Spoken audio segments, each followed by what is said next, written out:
All right. Good morning, everyone. This is Generic Fool's Test. I am going to discuss Space Marine 2.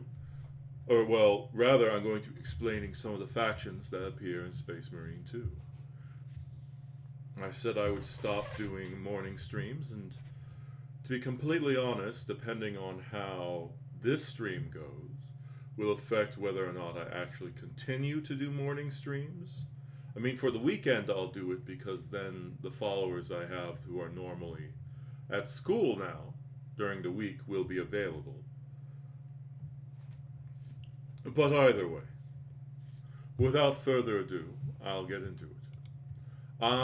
In terms of the enemies that are in Space Marine 2, I have not spoiled myself. I mean, I've looked at the trailer, and literally, there's a Thousand Sun sorcerer who appears in the video. Now, for those who don't know who the Thousand Suns are, they are one of the original 20 Space Marine legions created by the Emperor of Mankind. Their Primarch, or the person who is their daddy, or rather, to be more serious, their gene father, is Magnus the Red. Now, the Thousand Suns are a legion of, well, not completely made up of psychers.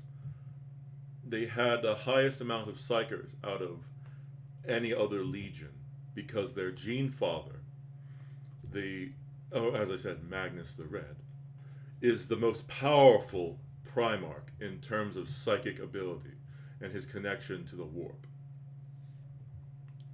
Now, out of all the Primarchs and legions that fell to chaos, 2 of them fell unwillingly.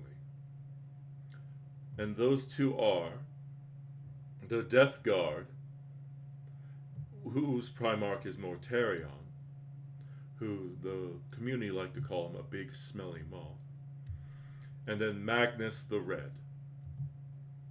Mortarion, well, he spent most of the time that he was active or being loyal being an asshole and being kind of petty.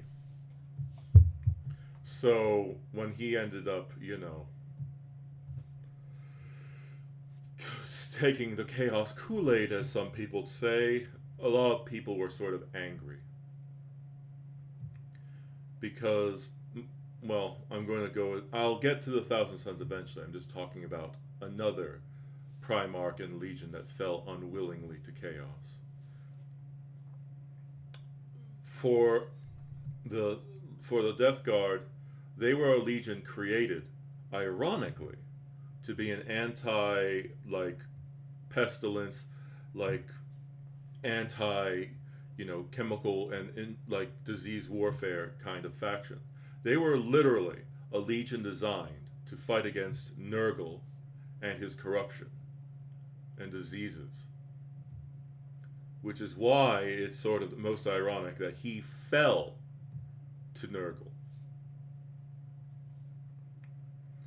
In the case of Nurgle, of the Death Guard falling to Nurgle, although I stated that Mortarion, or as some people like calling him, Morty, without somebody here to say something, I can't tell if people would want me to play this straight or would want me to do it in a more memey way.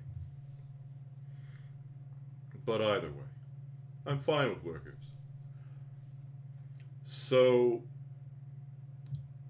one of Mortarion's sons fell to Nurgle. And this is partially because of Mortarion being an asshole.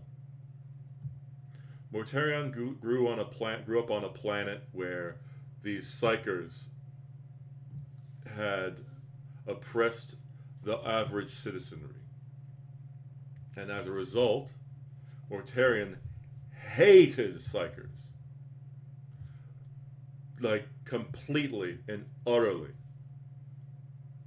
which is sort of ironic because he had a lot of latent psychic powers.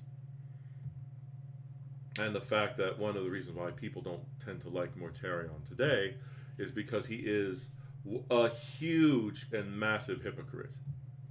He talked about fighting against oppression and the use of psychic powers, but he ended up becoming an oppressor who uses his psychic powers over other people.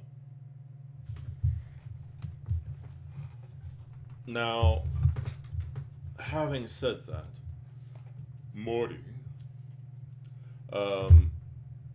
as I said, hated all psychers. So anyone in his legion who turned out to be a psyker was, I guess, either culled or, forced to not use their powers or hide their powers. Oh, Anne's playing Cats Hidden in Paris.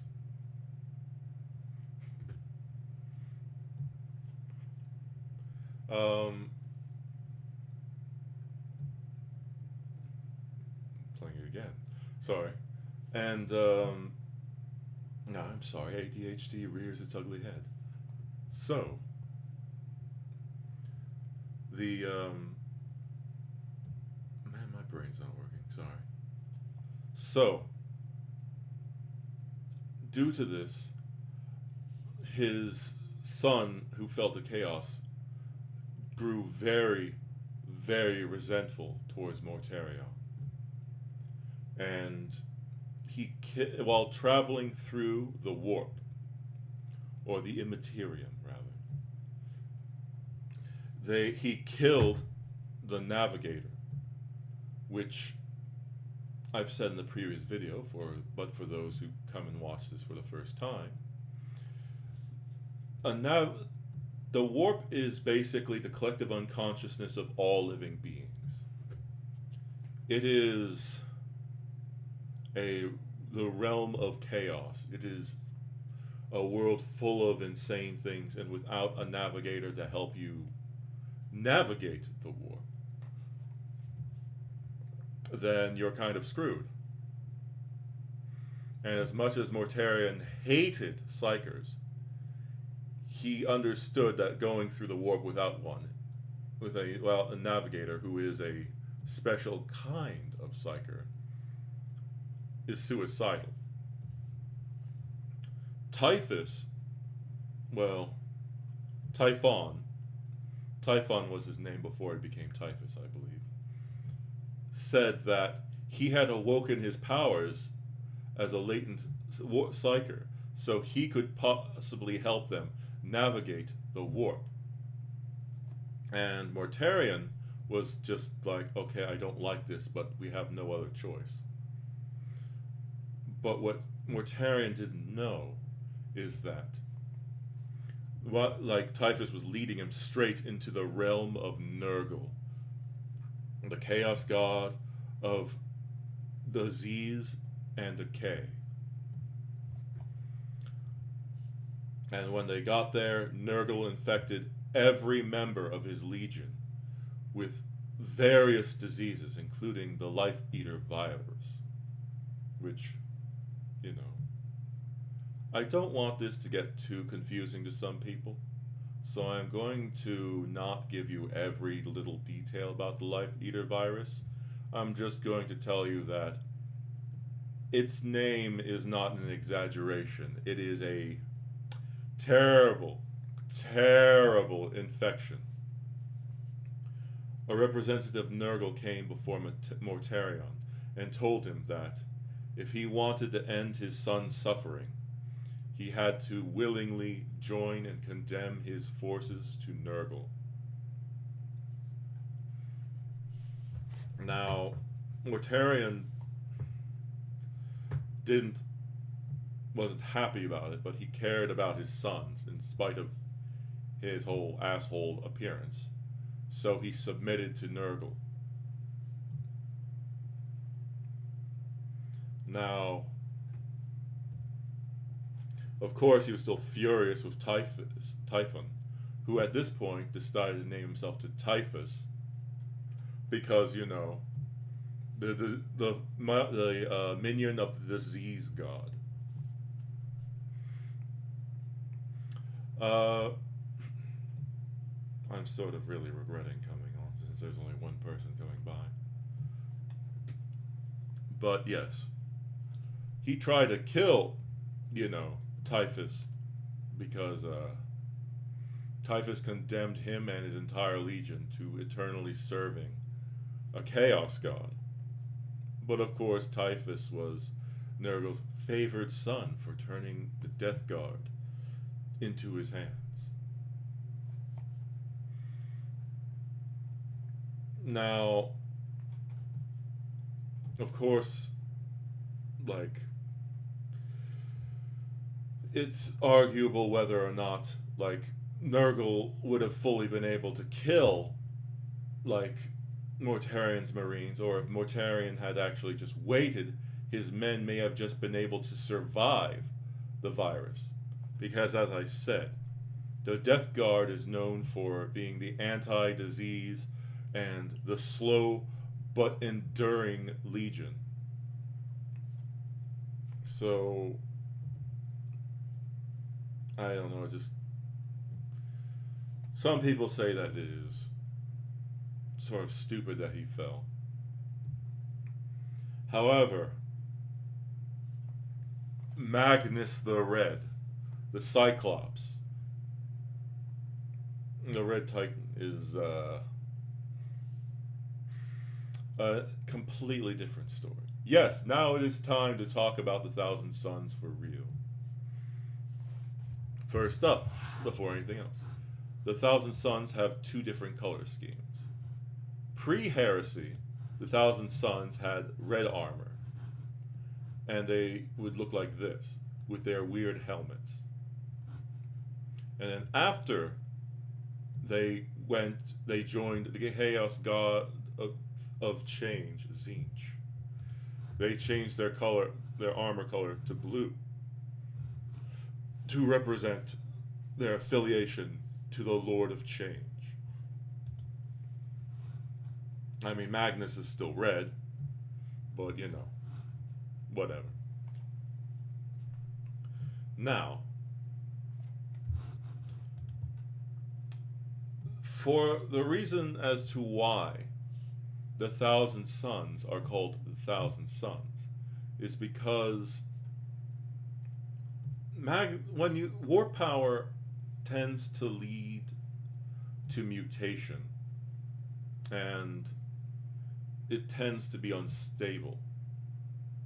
So before Magnus's legion met up with their Primarch,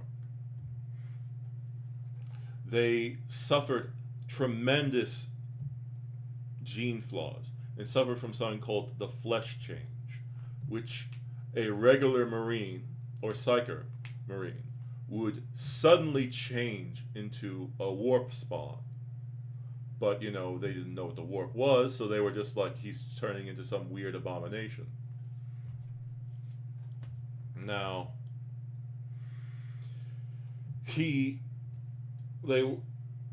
this happened regular enough to where what was originally a massive legion was basically culled down to 1,000 Marines on average. Thus, the legion was named the Thousand Sons. And because of the unstableness of their gene seed, as well as the and various other factors, they couldn't really replenish their numbers much. Until Magnus the Red was found. Unlike other Primarchs, Magnus, due to his immense psychic powers, was able to contact his father, the Emperor of Mankind, even before they physically met. So unlike a lot of the other Primarchs, where the Emperor just emerged and there was some gauging of each other, ever since Magnus was able to use his powers, he was able to contact and talk to the Emperor. Magnus was one of the Emperor's favorite sons. to be perfectly honest, Lorgar was his favorite son. However, we'll not talk about the word bearers today.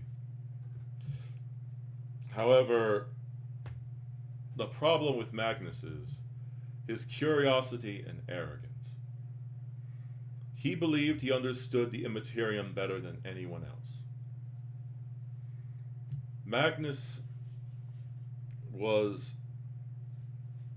a sort of noble individual who was cursed with arrogance.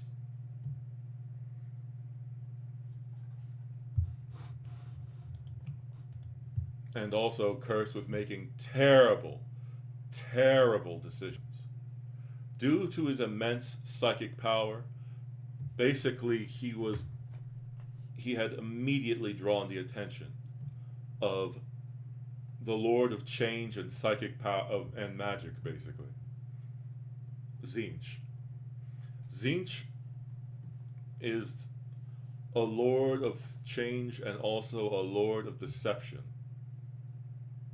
People say that each Chaos God has a positive and negative representation. For Tzeentch, he is deception and evolution and change, while his opposite, Nurgle, is stagnation, but also nature. Because, if everything changed, no one would be able to really deal with that. But also, if nothing changed at all, then everything would just, stagnate forever. But either way, the benefit of Tzeentch is, without Tzeentch, no one would be able to.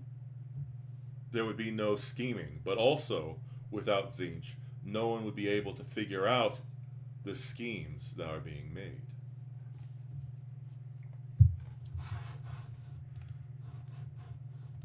So, out of the Chaos Gods, he's the one who's more easy to, in my opinion, to label as not being completely evil. Although he is a weirdo who does a lot of. Tzeentch is probably the worst Chaos God to be a servant of, because you could be the most loyal and productive member of his champions, and on a whim he could just turn you into a chaos spawn, or betray you just because he finds it funny, or just because he's bored.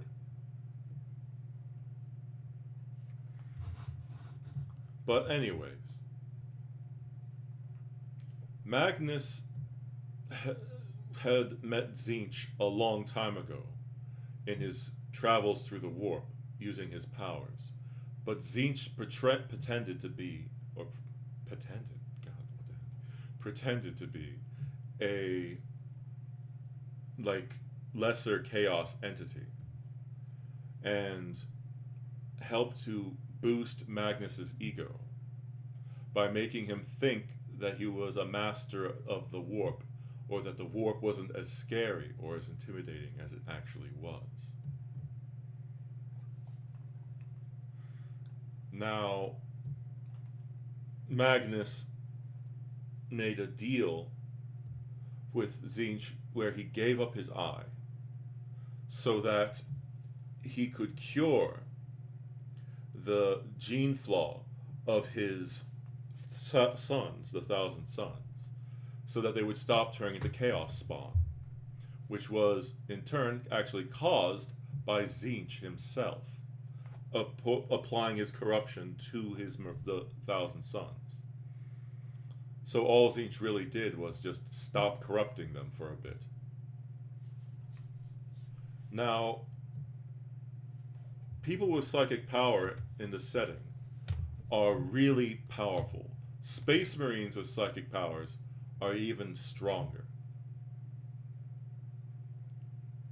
Now, the tragedy of Magnus the Red is that he tried to do so much good, but because of his arrogance and because of him not properly thinking things through, he made a lot of mistakes.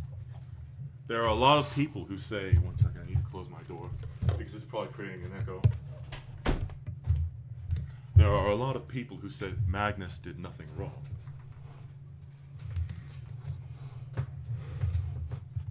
But he actually did a ton of things wrong. Like becoming arrogant at the warp. The Emperor at one point, during something called the Trial of Nicaea, which, yes, they took a name from something religious. That's just something they do in Warhammer. Basically, they were judging to see whether psychic powers and psychers should be banned. Now, the Emperor is the humanity's greatest psyker. So, Magnus just thought this was easy. He gave a speech and was very arrogant about it. And the Emperor had told Magnus earlier to stop using what was called warp sorcery.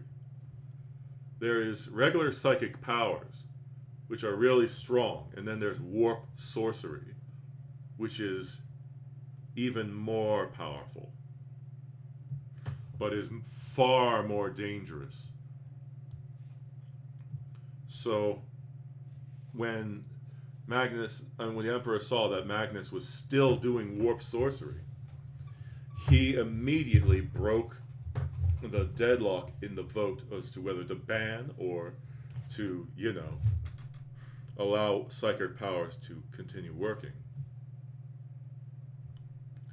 And said, no psychers will be allowed to use their powers.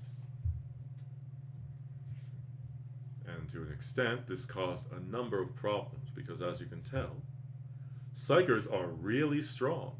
And psychers are one of the really reliable ways to deal with demons.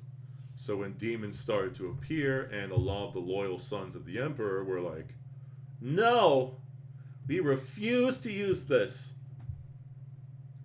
It also made things awkward because a lot of the people who were still psychic a lot of them were imprisoned, and then some of them were just told to, stop using their powers and just become regular Marines. It's kind of like if you told Neil deGrasse Tyson to stop being, doing his job and just told him to go into sports. Which, he still might be good, but you're wasting his mind and his potential. There are cases in the lore where where certain Primarchs were just like, fuck the dictates of Nicaea, we are going to use these psychers because my psychic sons were able to repel these demons.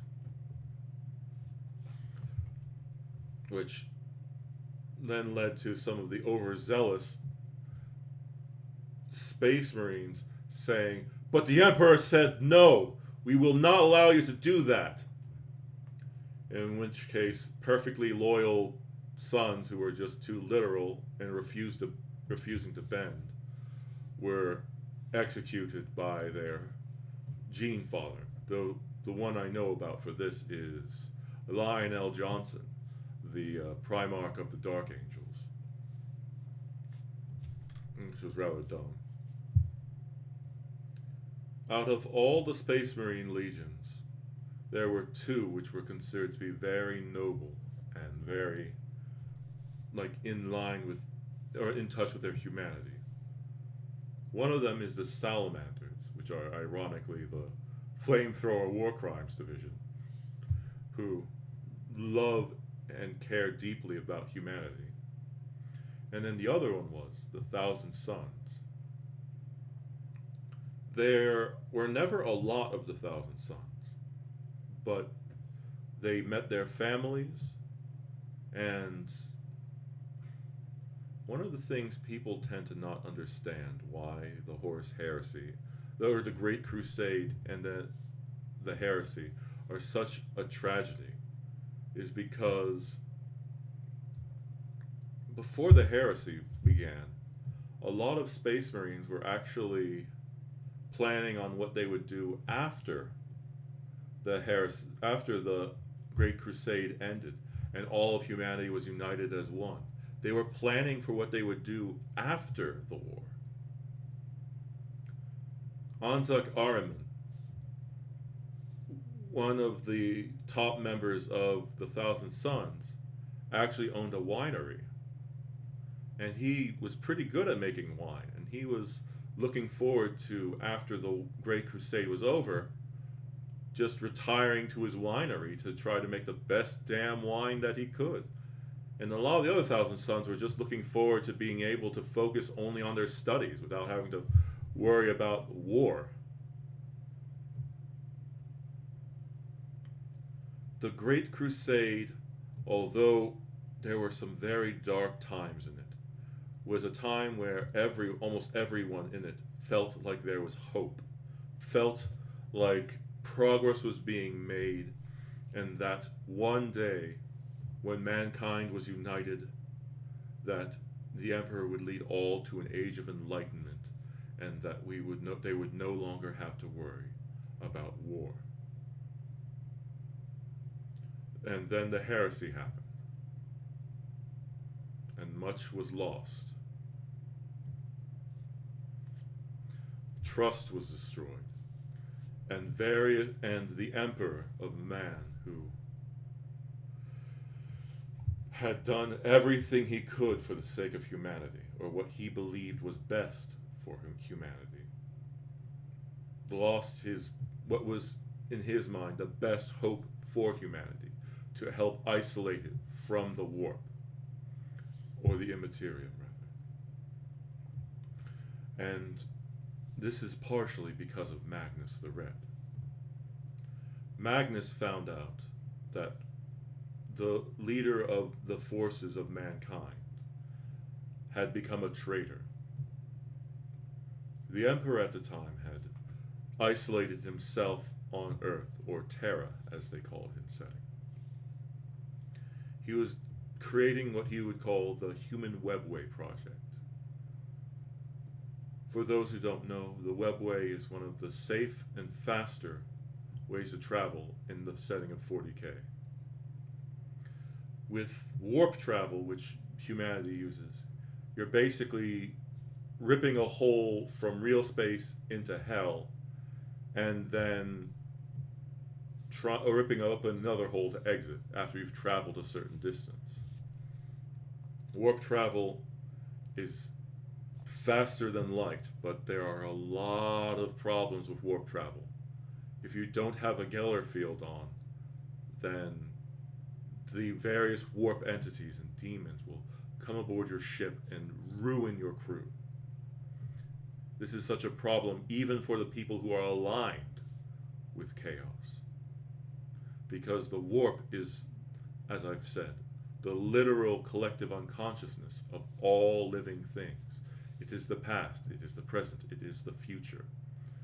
Once something has ever existed in the warp, it will basically always have existed in the warp. Which is why the Chaos Gods are so confusing. Because once a Chaos God becomes a Chaos God, that means that Chaos God will have always existed. Even though the warp is weird, I'm not going to talk about it. The Webway, on the other hand, is much faster, and also you don't need to worry about being molested by demons or other warp entities. The problem with the Webway, though, is that it has very specific entrances and very specific exits. So if you want to go somewhere, you have to go to the nearest Webway portal, which may not be very close or may be inside of a planet, which is not the most convenient if you're trying to travel by ship. But either way, the Webway was created by the Old Ones and used by the Eldar and the Necrons. The Emperor was using his powers and his knowledge to create a portion of the Webway which could be accessed and used by humanity. The Emperor's hope was that by putting all of mankind into the webway, or at least training the psychic elements of humanity in the webway, that he would separate them from the taint of warp and chaos and be able to train them how to use their powers without having them be the target of demons. Unfortunately for the Emperor, Magnus came to Terra using a psychic projection, and when he arrived to Terra, he found it was protected by an immensely powerful psychic barrier, which is the Emperor was using to prevent demons from coming in, and also to protect, the Webway project. Now, Magnus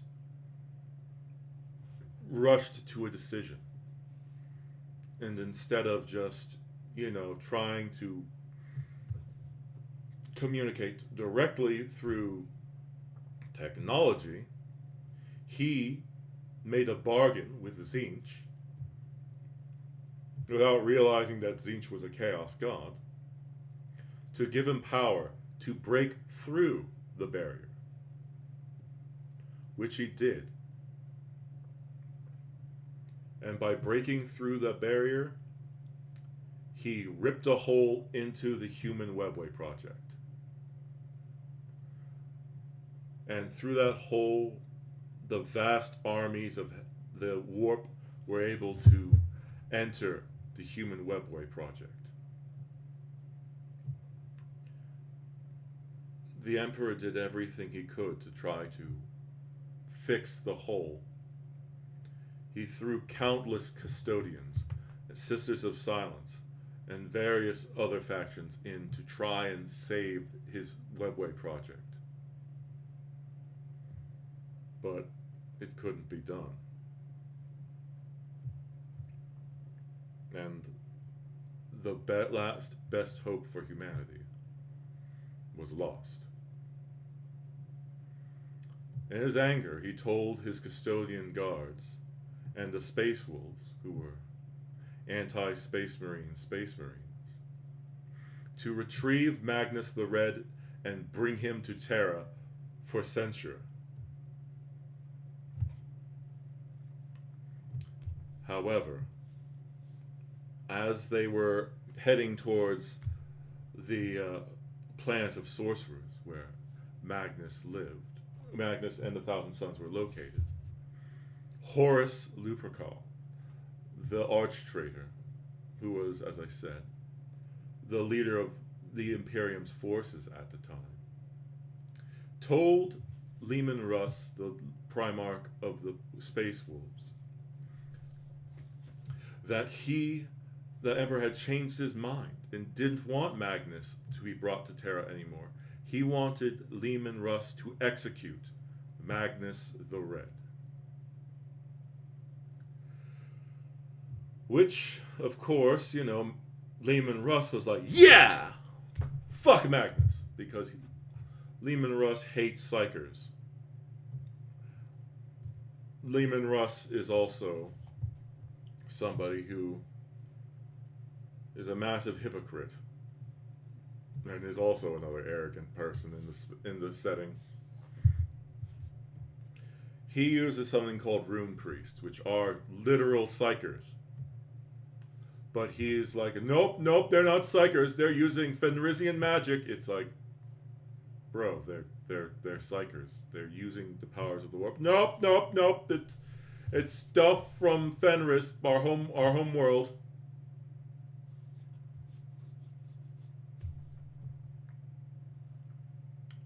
So, at that point, Magnus figured out what was happening and figured that he seriously messed up. And decided that he was going to let Leman Russ kill him and his legion. And then you ask, how exactly does a bunch of a legion made up of people who are able to see the future and do a bunch of other things due to their warp powers, get a surprise attack? And the answer is because their Primarch, Magnus the Red, literally used his powers to block all of their sight using his considerably more powerful psychic might. Now, to be fair, when the custodians and those space wolves arrived above the planet, Leman Russ did try to parlay with Magnus and say, "Come with us, we are here to take you to Terra." At which point Magnus refused to respond in any way. And Lehman tried a few times to get him to respond, but Magnus just kept refusing because he was just like, "It is the time for my sons to die." So, Leman Russ, the Sisters of Silence, and the Custodian Guard descended upon the world of sorcerers and wiped out and began to fight them. The 1,000 Sons are small in numbers but are very strong. However, the Sisters of Silence literally have the power to stop people from being able to use the warp. And in some cases, their mere presence can kill a psyker. So, Magnus's sons, the 1,000 Sons, were being exterminated wholesale. They put up a pretty good fight, but with their main power being, negated in a lot of areas by the Sisters of Silence, having the Emperor's handcrafted, chosen enforcers of his will, the Custodian Guard, and then also having the Space Wolves, who are anti-Space Marines. You can imagine that they were having a rough time, to put it gently.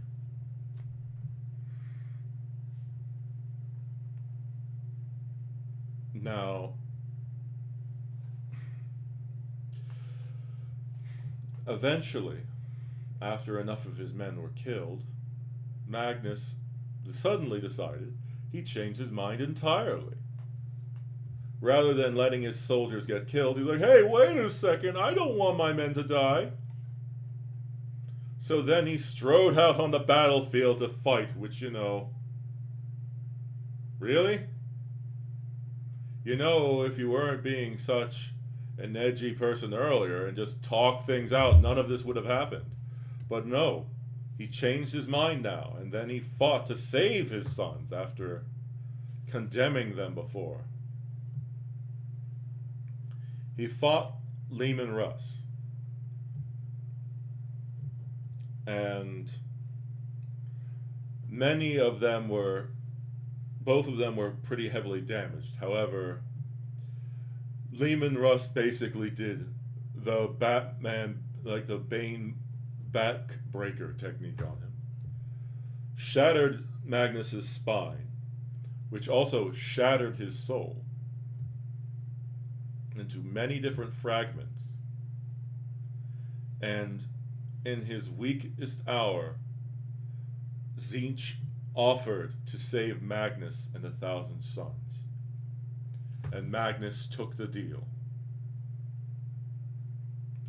And thus the 1,000 Sons were all sucked into the warp. Which, as I stated, is really stupid. Because, Magnus should have just talked things out from the start instead of going, "Oh, I have to pay for my stupid crimes." And then going, "Wait a second, I don't want my men to die." For a genius, he's rather stupid. But either way,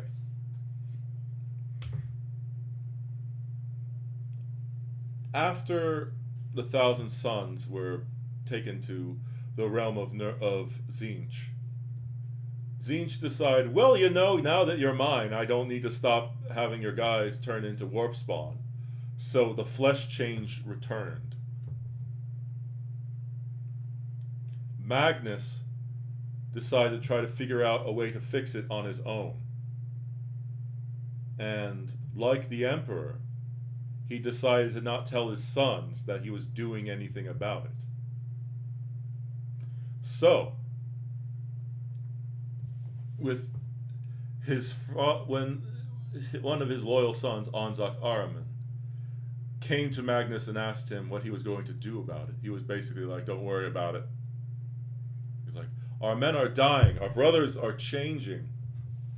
What, you're not going to do anything about it? So Ahriman, together with several Thousand Sun sorcerers, came up with a spell to undo the flesh change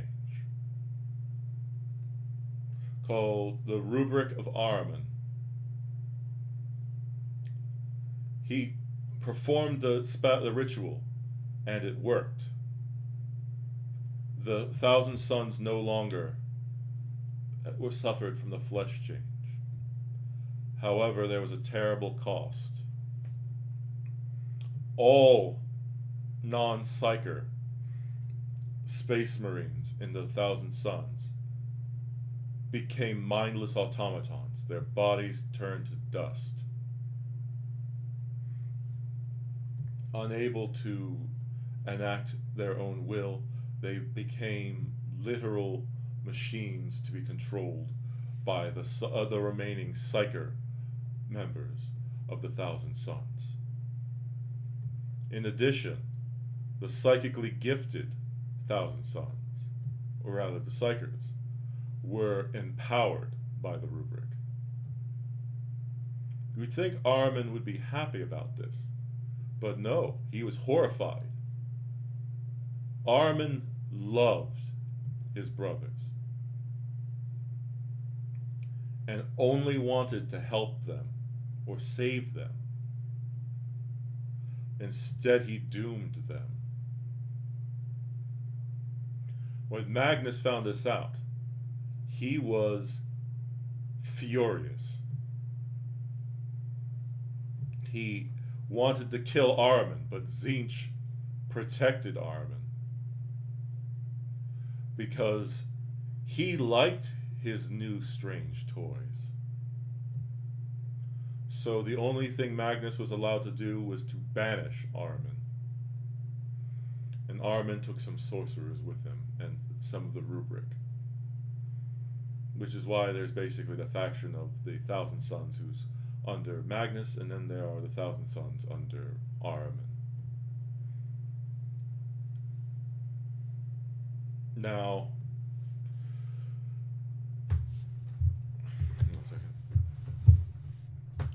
Magnus then sort of went full Chaos Kool-Aid,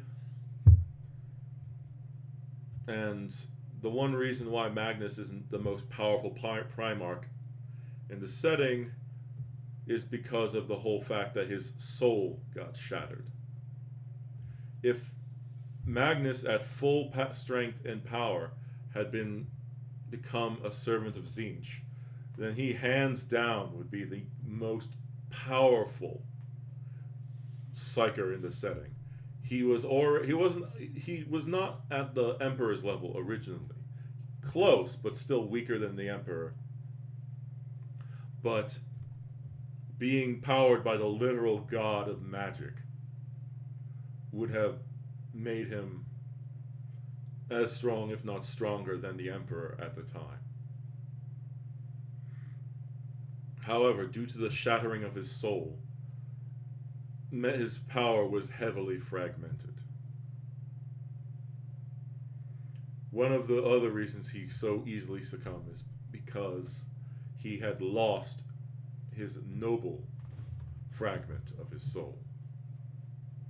After he broke the human webway, his soul had started to fragment. he lost, as I said, during that time, the noble portion of his soul, which was also a pretty strong part of him. That soul was later, that fragment was later put into a Grey Knight, one of the chapter masters of the Grey Knights. We have no idea currently what happened to that portion of the noble fragment of Magnus's soul. Whether it still exists, whether it is gone. We just know that Magnus doesn't have it. Because if he did, he wouldn't be as big of an asshole as he is now. One of the things Magnus is still doing after all these years is trying to reclaim the different portions of his soul. Some portions are still happy to rejoin with Magnus.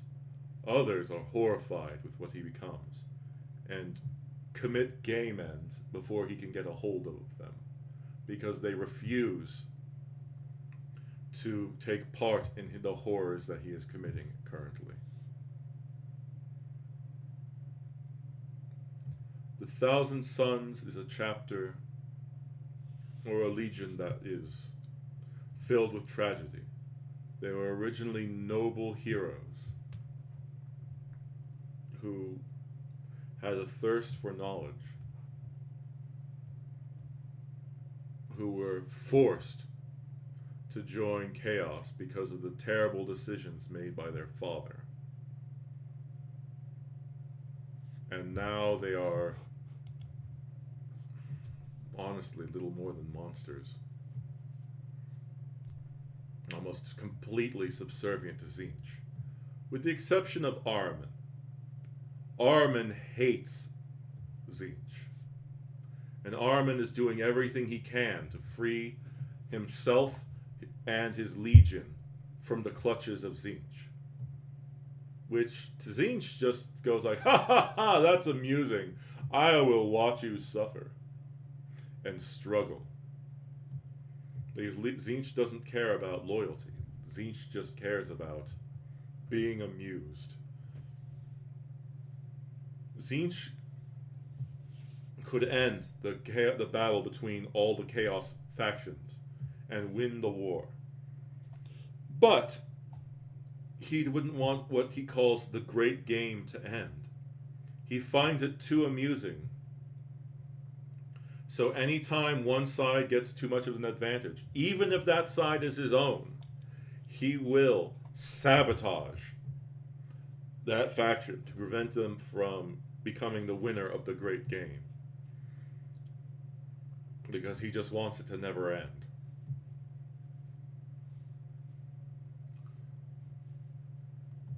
Figuring out the motivations of the Thousand Son is sort of difficult. Some of them just want to empower themselves, some of them still want to just learn. The one thing you have to keep in mind, though, is they are some of the most powerful psychers in the setting.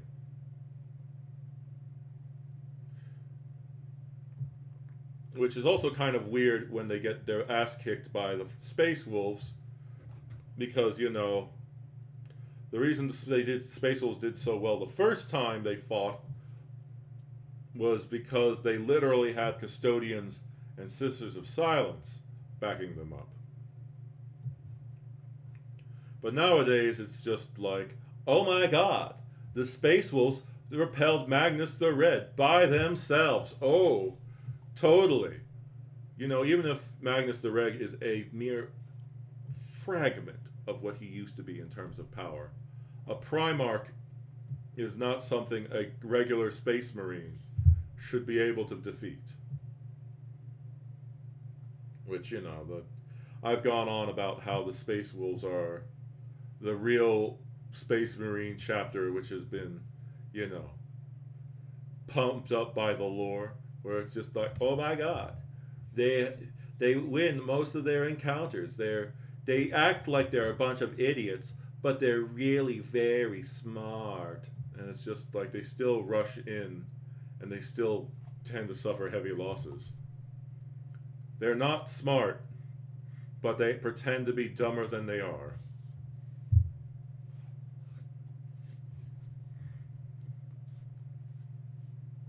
So I guess that counts.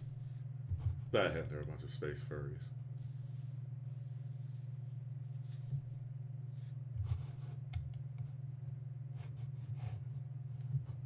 But yeah, no, like, not that there's anything, well, I don't know, just. Okay, well, it's not all furries are bad, so I should specify that. I don't want to make it do a blanket statement.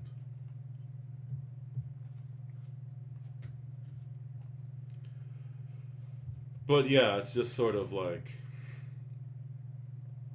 the space wolves should not be doing quite as well against all the different opponents, because remember, the space wolves are able to fight against the Inquisition, the Grey Knights, the Thousand Sons, and every time it's just like, yeah, they're just really, really good at doing it. It's just like they're not really doing special tactics. It's just like they're just better than everyone else. But the space Vikings are the people who they're just like, nope, they're not overpowered. The Ultramarines, the Ultramarines are the problem. Not to say that there aren't cool characters in the Space Wolves. Bjorn the Fell-Handed is probably my favorite Space Wolf character, because he is from the Great Crusade.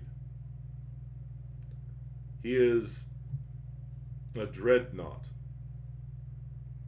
Or rather, he was wounded to the point where he was no longer able to fight, and he is now being kept alive inside of a metal sarcophagus, which is controlling a battlesuit.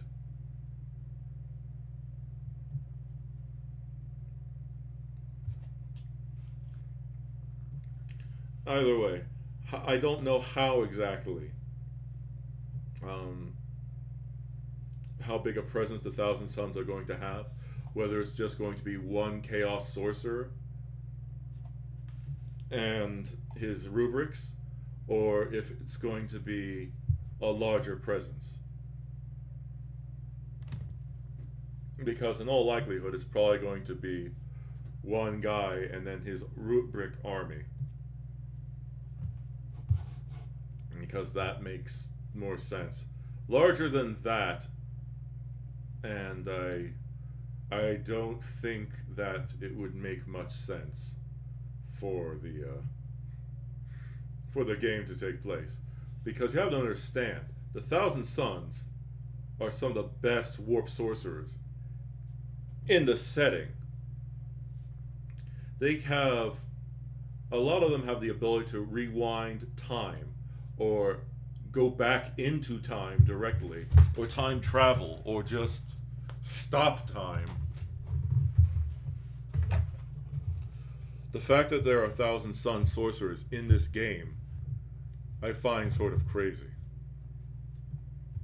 Although at the same time, it is sort of nice to get a different representation of a faction that rarely does much.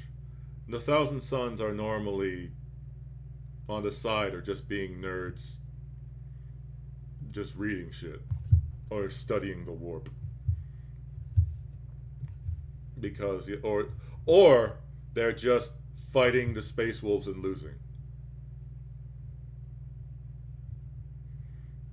Which kind of makes them sort of sound pathetic. I mean, as I said, all the stuff, like the various power, they can basically destroy planets. They can rewind, they can stop time, they are some of the undisputed masters of the warp in terms of their abilities. And then they get stopped by a bunch of yiffing people, because they decided that rather than using their powers at range, that they're going to get in close and personal with the close combat specialists. Which, not going to lie, that sounds really dumb.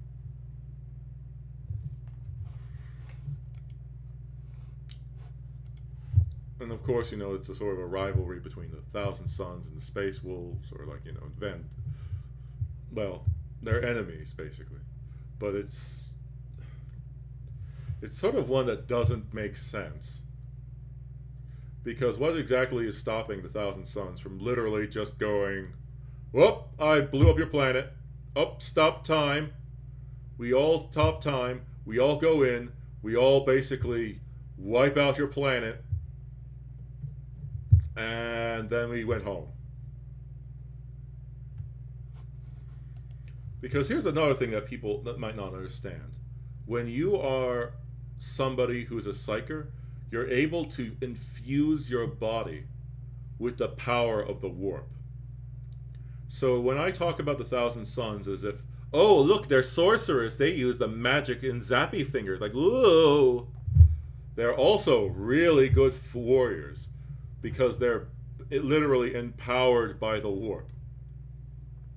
Now, when you remove their connection from the warp, that's even worse because they spend all their time training by being empowered by it.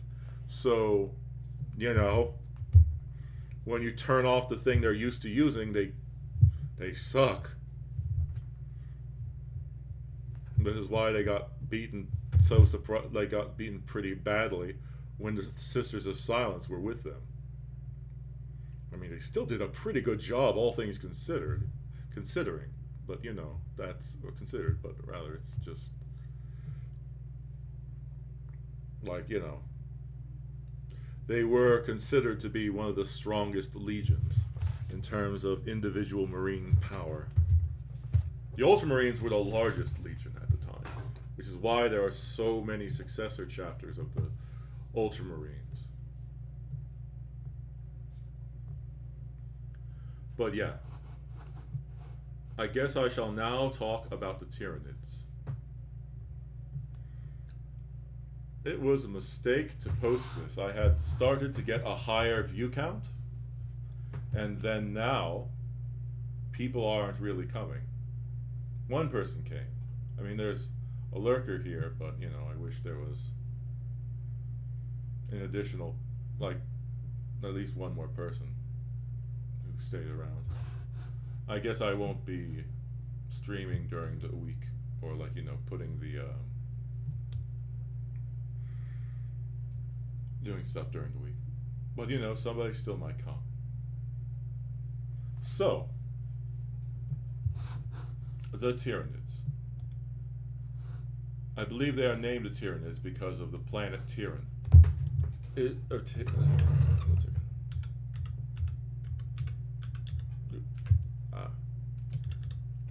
Tyranids 40k. The first planet that they know they hit was Tyran. Now, there are stories from the Great Crusade of the Emperor and the Custodes fighting against these mysterious aliens whom all points show that they were probably Tyranids. But what is a Tyranid? The Tyranids are a bio life form. They have... my friend is playing Space Marine 2. Now, they are a faction that's made entirely up of organic creatures. Let's see. Here. Like, I think these are gaunts. Now, I don't know a lot about Tyranids. The Tyranids' end goal is they hungry. They just want to eat everything. Now, I think this is a Carnifex. Or is it a Hive Tyrant?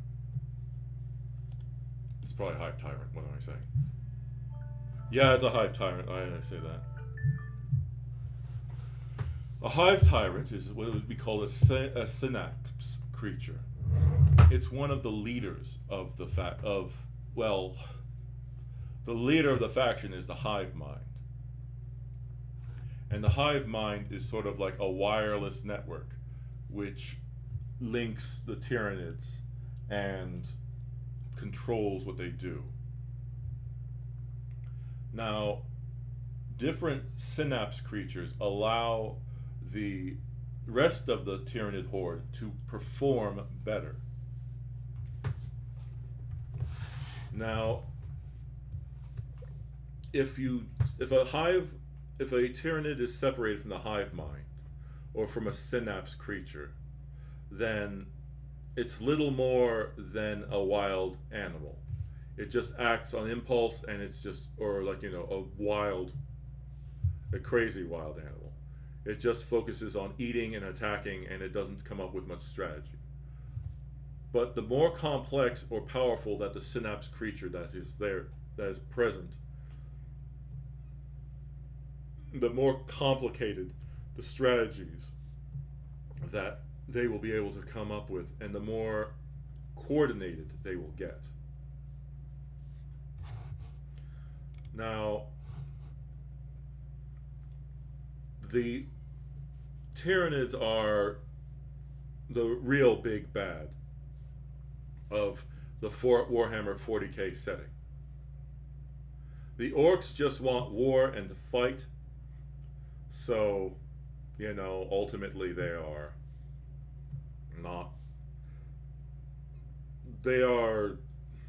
not the worst. They are pretty bad.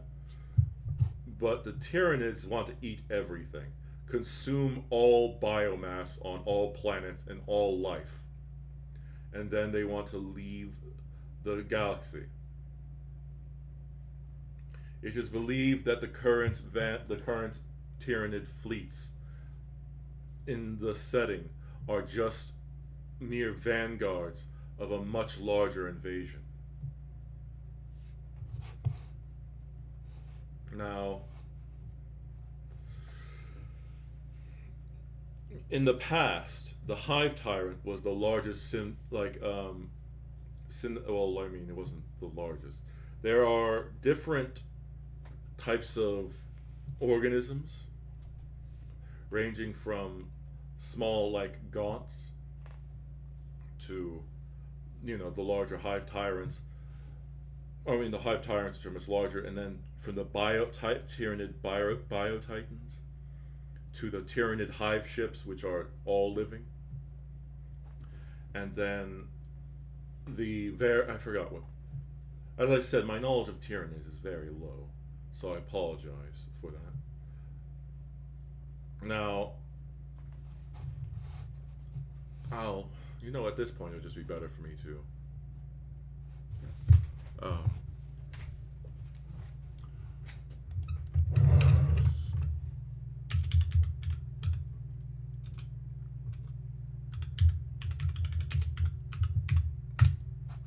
If I were to, just go to the actual site and then point stuff out. So, actually, oops, wrong thing. Not Warhammer Plus. Didn't mean to go to Warhammer Plus. Warhammer.com. So, damn it. So 40k, let's check.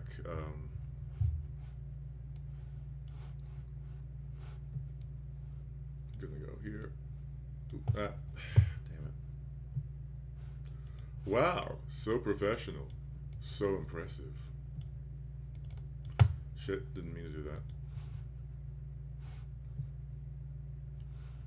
Do I already have? Let's see, diggers. No. So Warhammer 40k. And go to the over. Oh no, I thought this would have been the. Warhammer for that. Okay, so looking for the last time I checked this, they had a number of different factions that they showed. Yeah, here it is. So Xenos.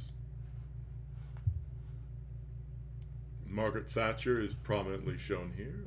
Gazgul Maguruk Thraka. So, the Tyranids, Gene Stealer cults are a part of the Tyranids, gene stealers. There are gene stealers as a regular part of the Tyranid army, and gene stealers can infect and reproduce with other alien life forms to, create a sleeper force of agents to prepare a world for the Tyranid, hive fleet to come. Now, gene stealers will do everything they can to get their roots as deep as possible into a planet's infrastructure and government. So, as the hive mind starts heading to the planet, the gene stealer cult will try to prompt an uprising, or if there's another faction like the Tau, try to get the Tau to come so that the gene stealers will get the Tau to fight with the Imperium, and thus there's more biomass for the Tyranids to absorb, and at the same time the planetary defense is fatigued and not ready to take on a full Tyranid fleet. The reward for the gene stealers is they get eaten by the hive mind, or by the regular Tyranids, who are viewed as their star gods.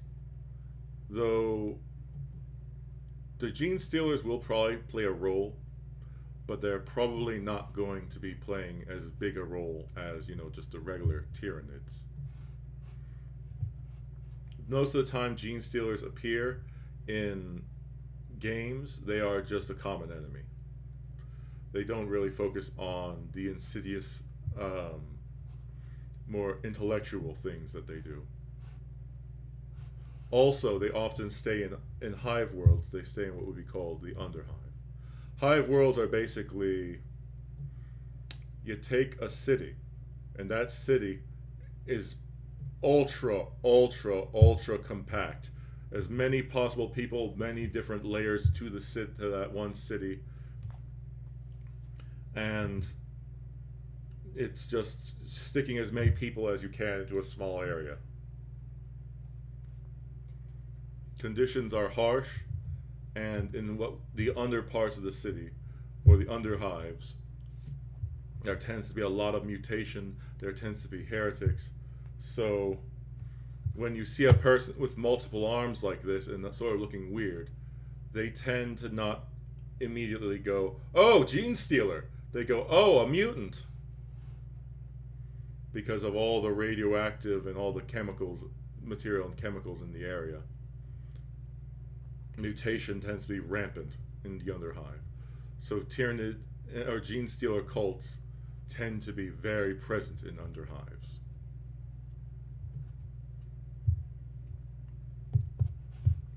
But either way, we're here to talk about the main part of the faction, the Tyranids. So the Tyranids constantly adapt to different styles of fighting and different enemies. Now, they're very good at fighting one enemy, because they will quickly adapt to that enemy's fighting style, and by enemy I mean one faction. But when they have to face multiple, they tend to do poorly. When the Tau and the Imperium of Man team up together to take out Tyranids, the Tyranids tend to lose pretty badly.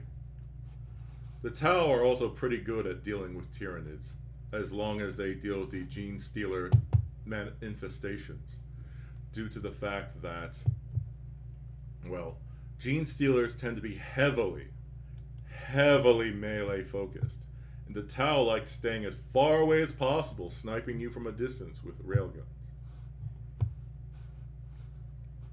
But yes, when I accidentally referred to the other thing as a Carnifex, this is what a Carnifex really is. And then that's Old One Eye, which is a Tyranid life form or bioform, which has been listed as killed multiple times, but somehow continues to come back to life in different environments, in different places. Old One Eye has been said to have been killed just so many times. They will literally use a plasma cannon to blast his head completely off, and clearly it is dead. And then later on it will come back.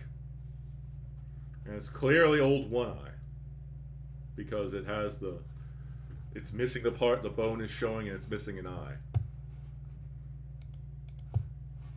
Now, I mentioned yesterday a bit, let's see if I can find it,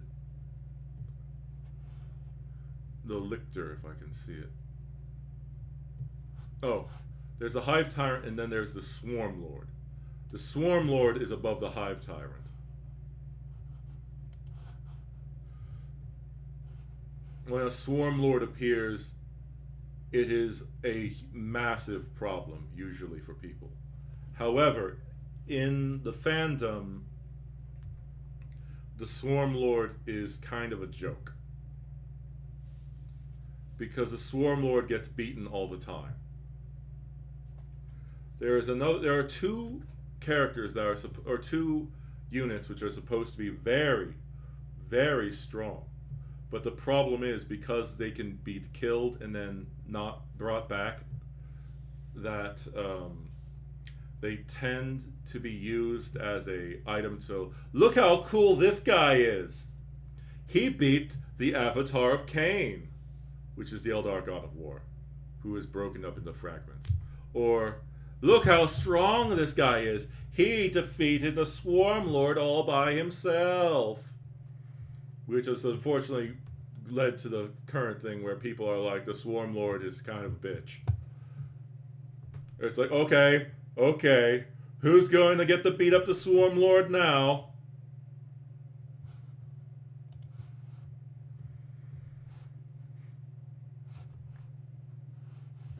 But yeah, I'm going to see if I can find the Lictor. The Neurolictor is one of the newer units. I do not know about it, so I cannot talk about it. But here's the regular Lictor. Well, I think they actually updated they've updated the model since the old one. So this one looks different from what I remember. Sorry.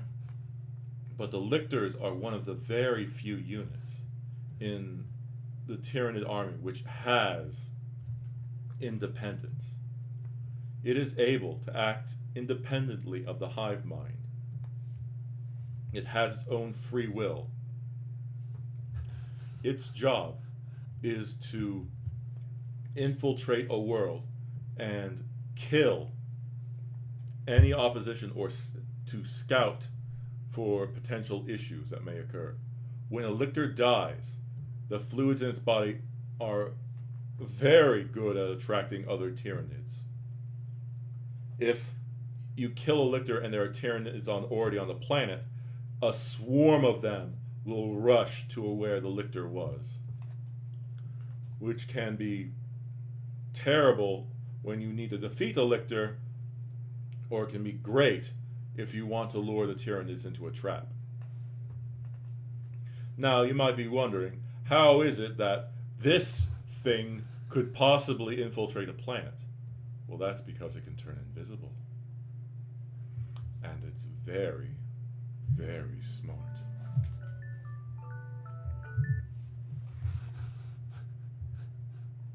It also has very good reasoning abilities. I forgot the book, but there's a book in which you take the perspective of a Lictor. The Lictor knows that if it kills the religious leader of the planet, that it will galvanize resistance in all the remaining people, and he will just become a martyr. So the Lictor decides to instead break into the religious leader's room, kill its guards, and then leave them be. And it did this every night for months. And it drove the leader mad. And the people, seeing the despair of their religious leader, lost hope.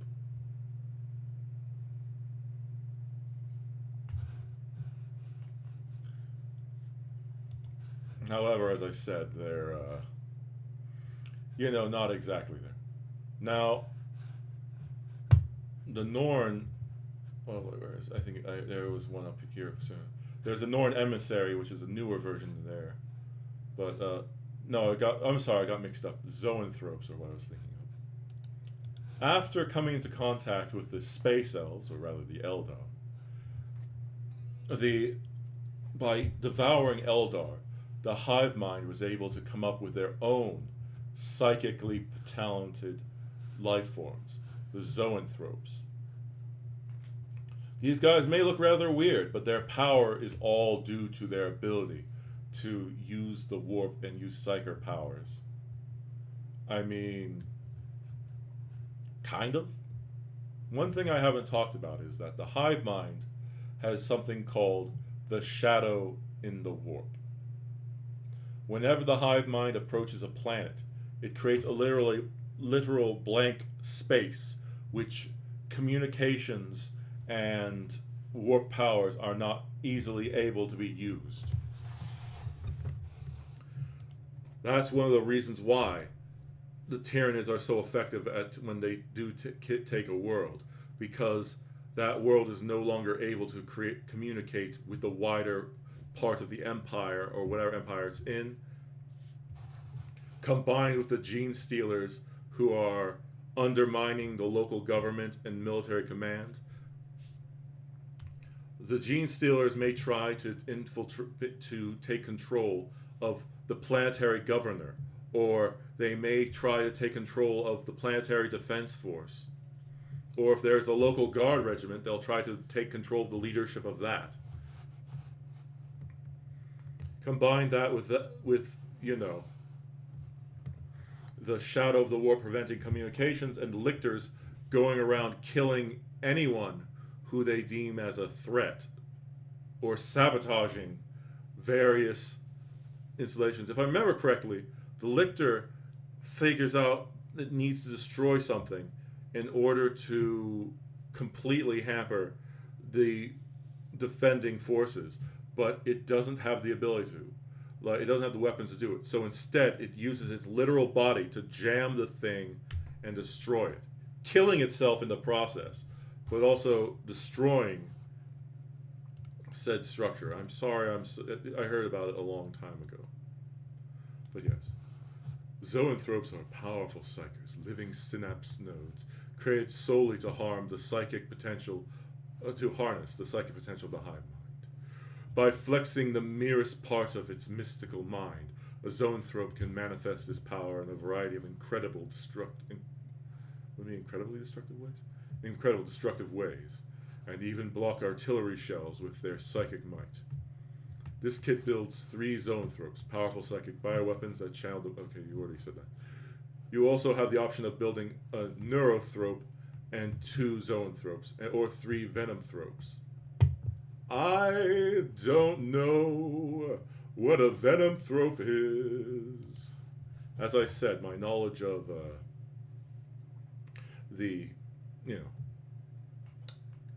my knowledge of the Tyranids is very, very limited. Theirs is one of the Tyranid artillery units.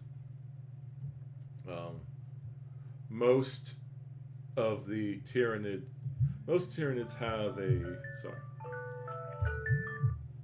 have a equivalent to an equipment or transport or various other things. Let's see if I can find it. I know a few things about certain stuff, like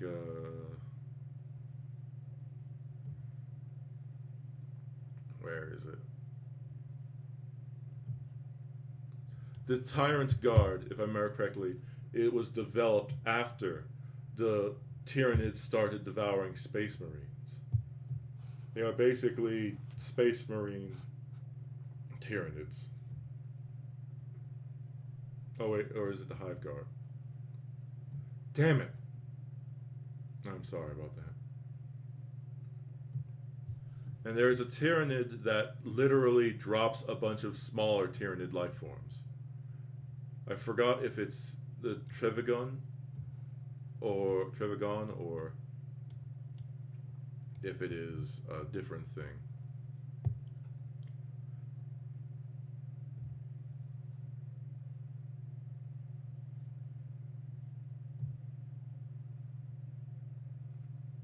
Ah, and this is a Biotitan, which is temporarily out of stock.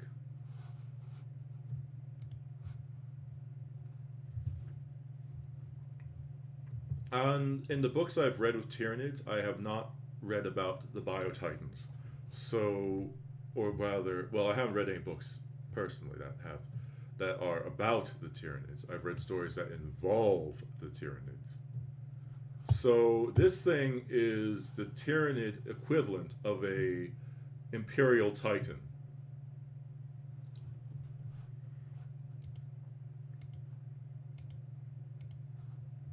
But let's see. Carries swarms across the battlefield and obliterate enemies with an arsenal of monstrous bioweapons. The resin modeling kit is a collectible item, and construction should only be undertaken by expert Warhammer hobbyists aged 15 years or over.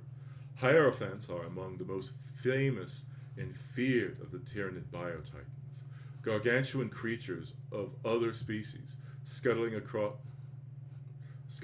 the battlefield on vile, spiny legs, capable of skewering an armored tank.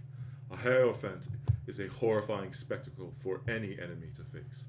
Looming over its prey, this horrifying apex beast vomits a torrent of bioplasma and living ammunition that reduces the entire formation to a half-digested organic slurry.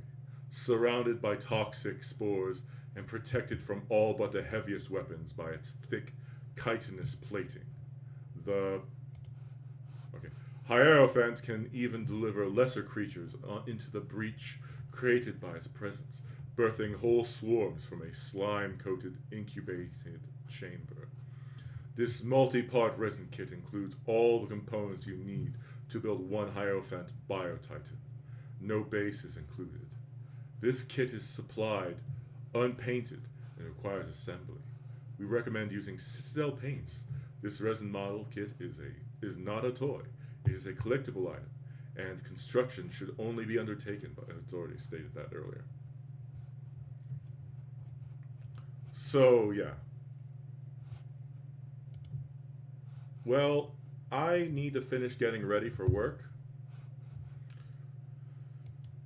It's a shame that I couldn't get more people.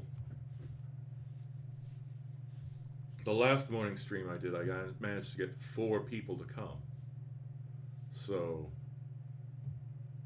I'm a bit sad.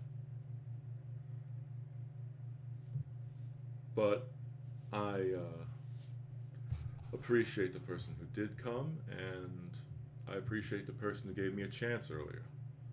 I want to thank you, and then I get my paycheck today, so I need to do a few things.